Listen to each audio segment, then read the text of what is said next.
বাগদাদে একজন মুয়াদ্দিন ছিলেন, যাকে সকলে চিনত এক নামে, সালেহ আল মুয়াদ্দিন নামে। প্রত্যেকে এক নামে চিনত, এবং সালেহ মানে সৎ। বাস্তবেও ইতিহাস এটা স্বীকার করে, ওয়াকানা রাজুলান সালিহা, সে একজন নেককার মানুষ ছিল, আল্লাহওয়ালা মানুষ ছিল, বুজুর্গ মানুষ ছিল। সে সময় আজান দিতে হতো, আমরা যেমন মসজিদের ভেতরে মাইকে আজান দিই এভাবে না, বরং মসজিদের উপরে ছাদের উপর চড়ে, মিনারের উপর চড়ে আজান দিত। মাইক তো আর ছিল না, আওয়াজ তো দূরে ছড়াতে হবে, ভেতরে বসে আওয়াজ দিলে কি আর দূরে যাবে নাকি? মিনারটা দেখেন না অনেক উঁচু থাকে, মিনারে উঠে জোরে জোরে যদি আওয়াজ দেয়, আবার হাইয়া আলাস সালাহ বলার সময় ডান দিকে মাথা ঘোরাতে হয়, হাইয়া আলাল ফালাহ বলার সময় বাম দিকে মাথা ঘোরাতে হয়, সব দিকে যত সম্ভব অনেক দূরে দূরে আওয়াজটা পৌঁছে যায়। আর মুয়াজ্জিন নির্বাচন করাই হয় এমন লোককে যার গলার আওয়াজটা সাধারণত উঁচু থাকে, যে কারণে আল্লাহ নবী ও বেলাল রাদিয়াল্লাহু আনহুকে মুয়াজ্জিন বানিয়ে দিয়েছে। তো তিনি ডেইলি মিনারায় উঠতেন, আজান দিতেন।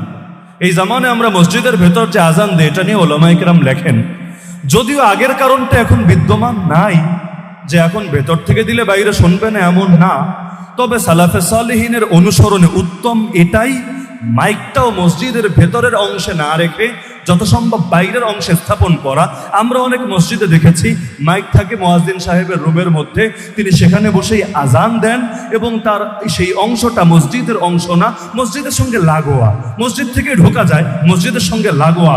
এতে করে সালাফে সালেহিনের আদর্শ অনুসরণ হয়। মারকাজুদ দাওয়া থেকেও দেখেছি এই ফতোয়াই তারা দিয়েছে। তো যেটা বলছিলাম, তো তিনি ডেইলি মিনারায় উঠে আজান দিতেন। একদিন আজান দিতে উঠেছেন, মসজিদের লাগোয়া ঘরটা ছিল একটা খ্রিস্টানের ঘর।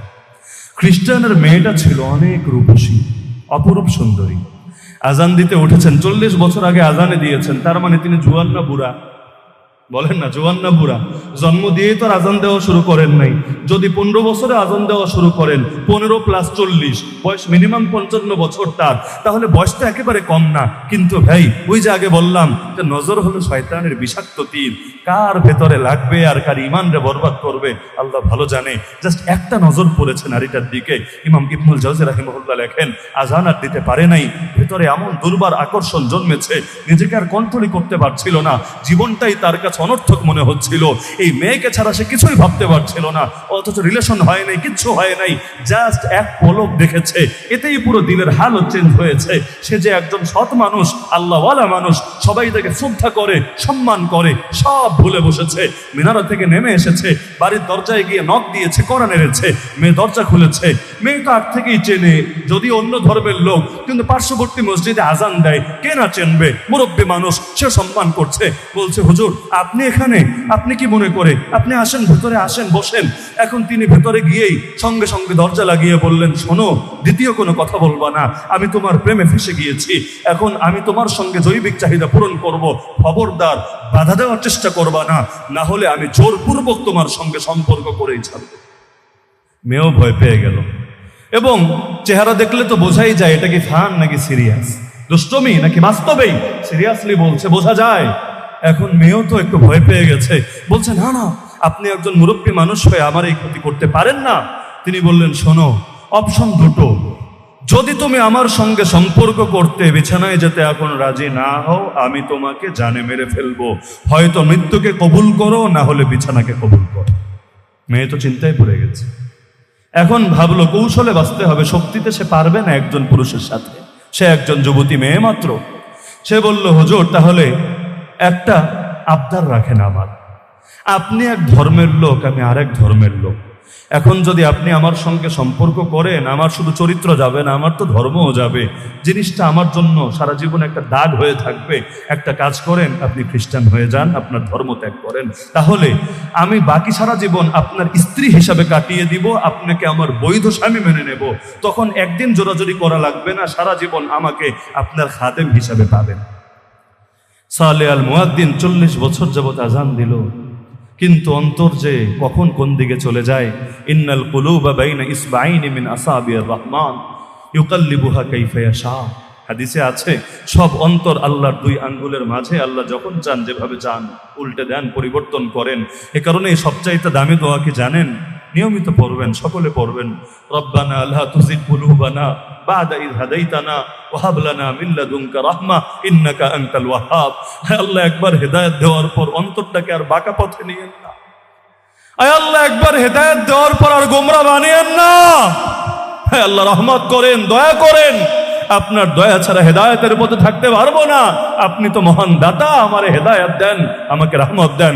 নবী এভাবেও দোয়া করতেন, ইয়া মুসাররিফাল কুলুব সাররিফ কলবি আলা তাতিক, ইয়া মুসাব্বিতাল কুলুব সাব্বিত কলবি আলা দীনিক। হে অন্তরকে পরিবর্তনকারী, আমার অন্তরটাকে আপনার ইবাদতের আনুগত্যের দিকেই ঘুরিয়ে দেন। হে অন্তরকে স্থিরতা দানকারী, আমার অন্তরকে আপনার দ্বীনের উপর স্থিরতা দান করেন। তো সালেহ আল মুয়াদ্দিন এক মুহূর্ত দেরি না করে বলল, আমি ইসলাম ত্যাগ করলাম। মুহাম্মদ সাল্লাল্লাহু আলাইহি ওয়াসাল্লাম যে দিন ধর্ম নিয়ে এসেছেন তার সঙ্গে যাবতীয় সম্পর্ক ছিন্ন করলাম। আমি নবী ঈসার আনিত খ্রিস্ট ধর্ম গ্রহণ করে দিলাম। নাউযুবিল্লাহ বলবেন না? সেই নারী সঙ্গে সঙ্গে বলল, হুজুর, এটা যে আপনার ফাঁদ না, আমি কিভাবে বুঝবো? হতে তো পারে এমন আমারকে ধোঁকা দেওয়ার জন্য আপনি কথা বলেছেন।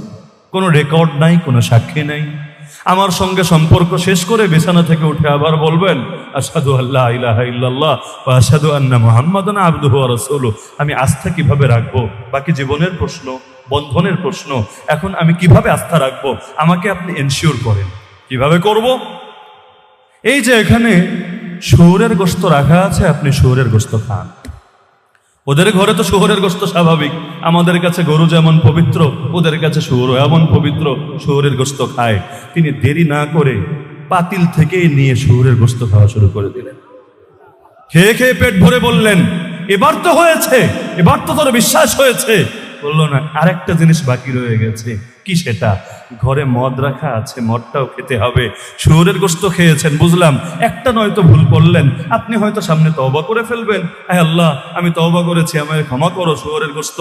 কিন্তু মদটাও যদি খান, আমি পুরোপুরি নিশ্চিত হতে পারি বাস্তবে মন থেকেই আপনি খ্রিস্ট ধর্ম গ্রহণ করেছেন। আকপর কিছু না ভেবে এত বড় হুজুর, এত বড় আল্লাহওয়ালা সালেহ আল মুয়াদ্দিন, এক নামে যাকে সকলে চেনে, মদ খেলো, কিন্তু অভ্যাস তো নাই। হঠাৎ মদ খেলে কি হয় সকলেই তো বোঝেন, মাতলামি চলে আসলো। শরীরের উপর কন্ট্রোল রাখতে পারছে না, একবার এদিকে যায়, একবার ওদিকে যায়। মেয়েটারে এবার জোর করে ধরতে গেল, মেয়ে দেরি না করে ভেতরের রুমে ঢুকে সিটকিনি লাগিয়ে দিল। এবার তো দরজা বাইরাচ্ছে, খোল খোল, না হলে আমি ভেঙে ঢুকবো, তোরে কিন্তু জানে মেরে ফেলবো। মাতালের মতো বলে যাচ্ছে আর বলে যাচ্ছে। মেয়ে বলছে, শোনেন, কথা তো আগে দিয়েছি আমি আপনার বউ হব, এখনো কথা আমি উঠাই নাই, কিন্তু বউ হওয়ার জন্য তো বিয়ে হওয়া লাগবে আগে। এখন যদি আমার সঙ্গে এখনই শুয়ে পড়েন, বিয়ে কিভাবে হবে?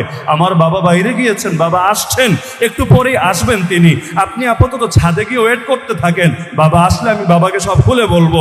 তারপর যেহেতু আপনি আমার ধর্মেরই লোক, এখন বিয়েতে আর কোনো বাধা নাই, আনুষ্ঠানিকভাবে বিয়ে হবে, বাকি সারা জীবন আমি আপনার সেবিকা হয়ে থাকবো। মেয়ে বাস্তবে ভাবেই নাই যে সে এত কিছু করতে পারে, নিজেকে এতটা নিচে নামিয়ে আনতে পারে।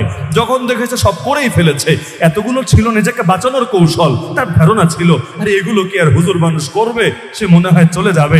যখন দেখলো তীর সবগুলো শেষ, তুনিরে আর কোনো তীর বাকি নাই, এখন লাস্ট এই চিন্তাটাই সে করলো। এখন সেই জামানায় ছাদে ওঠার জন্য এখনকার মতো তার আপডেট সিস্টেম নেই, সিঁড়ি আছে বা লিফট আছে, সুন্দর মতো ছাদে গিয়ে নেমেছে। সেই জামানায় যে সিস্টেম ছিল সেভাবে গিয়ে ছাদে চড়েছে। কিন্তু আগের ছাদ তো আর এখনের ছাদের মতো মসৃণ না, টিনের বাসা হলে চিন্তা করেন ছাদটা কেমন। তো এখন ছাদে যখন উঠেছে, একদিকে তো মাতাল, তার মানে শরীরের উপর কিন্তু কন্ট্রোল নাই, ছাদেই মাথা ঘোরাতে ঘোরাতে ঘোরাতে পড়ে সেখানেই ইন্তেকাল করেছে। বাপ বাড়িতে এসেছে, মহিলা তো ভেতরে দরজা লাগিয়ে বসে আছে, বাইরে কি হচ্ছে সে তো আর জানে না। বাপ তো বাইরে হুজুরের লাশ দেখে পেরেছে না, আল্লাহ কেমনে মরলো, এই জায়গায় মরলো, তাও আমি খ্রিস্টান মানুষ আমার বাড়ির সামনে, লোকে যে কি করবে আল্লাহ ভালো জানে। কারণ খ্রিস্টান মানুষ এখানে মরার মানে সবাই ভাববে আমি খুন করেছি, পয়জন দিয়েছি, বা যে কোনো ভাবে তারে আমি হত্যা করে ফেলেছি। ভয় পেয়ে তাড়াতাড়ি ভিতরে গেল, দরজায় নক দিল, মেয়ে খুলে দিল, মেয়ে সব কাহিনী শোনালো। শুনে বাপের দিল বড় খুশি হলো, সাবাস বেটি, একটা কাজের কাজ করেছে। এখন আজানের টাইম শেষ, নামাজের টাইম শেষ, কিরে মুয়াজ্জিনও নাই, আজানও নাই, মুসল্লিরা পেরেশান হয় না? আরে হয় কি না? ফজরের সময় মুরব্বীরা এসে অনেক সময় মুয়াজ্জিন সাহেবরে ডেকে উঠায় না, কিরে মুয়াজ্জিন সাহেব নামাজের টাইম হয়ে যাচ্ছে, ওঠেন ওঠেন, জলদি ওঠেন, আজান দেন। তো সেখানেও তেমন সবাই এসেছে, কিরে হুজুর কই, হুজুর তো দেখি না, পেরেশান। এখন মরার খবর কি আর গোপন থাকে নাকি? সবার জানাজানি হলো, লাশ তো সেখানে, সবাই দেখতে গেল। কিন্তু যখন পুরো ঘটনা শুনলো তখন প্রত্যেকে থুথু দিতে লাগলো, কারণ সে তো আর মুসলমান নাই, মুরতাদ হয়ে গেছে, কালেমা নিয়ে তো আর মরে নাই, কুফরের উপর মরেছে। তারা তার জানাজাও দিল না, কাফনও হলো না, দাফনও করলো না। তারা তার লাশে বস্তার মধ্যে পেঁচিয়ে একটা ডাস্টবিনে ফেলে রেখে আসলো। কি সম্মানের জীবন থেকে কি নিকৃষ্ট জীবনে চলে আসলো, জাস্ট একটা গুনাহের কারণে, দৃষ্টির গুনাহ। ভয় করেন, আল্লাহকে ভয় করেন, আল্লাহকে ভয় করেন। চোখের ব্যাপারে, চোখের প্রতি দৃষ্টির ব্যাপারে জিজ্ঞাসিত হবেন রবের আদালতে। দুনিয়ার কেউ দেখুক বা না দেখুক, জানুক বা না জানুক, সাক্ষী থাক বা না থাক, আল্লাহ তাআলা জানেন। ইয়ালামু খাইনাতাল আয়ুন ওয়া মা তুখফিস সুদূর। কোরআনে আল্লাহ জানিয়েছেন চোখের প্রতিটা খেয়ানত তিনি জানেন, অন্তরে কিছু যা কিছু ভাবো সবই তিনি জানেন। সবার আইওয়াশ করতে পারবেন, রব্বুল আলামিনের চোখ কখনোই ফাঁকি দিতে পারবেন না। সুতরাং আখেরি গুজারিশ এটাই রেখে যায়, যুবকরা হারায় যায়েন না। ইসলাম বিজয়ী হবেই হবে, আপনাকে নিয়ে অথবা আপনাকে ছাড়া। বড় সৌভাগ্যবান হবেন যদি আপনিও ইসলামের একজন সৈনিকে পরিণত হন। ইসলামের বিজয়ে আপনারও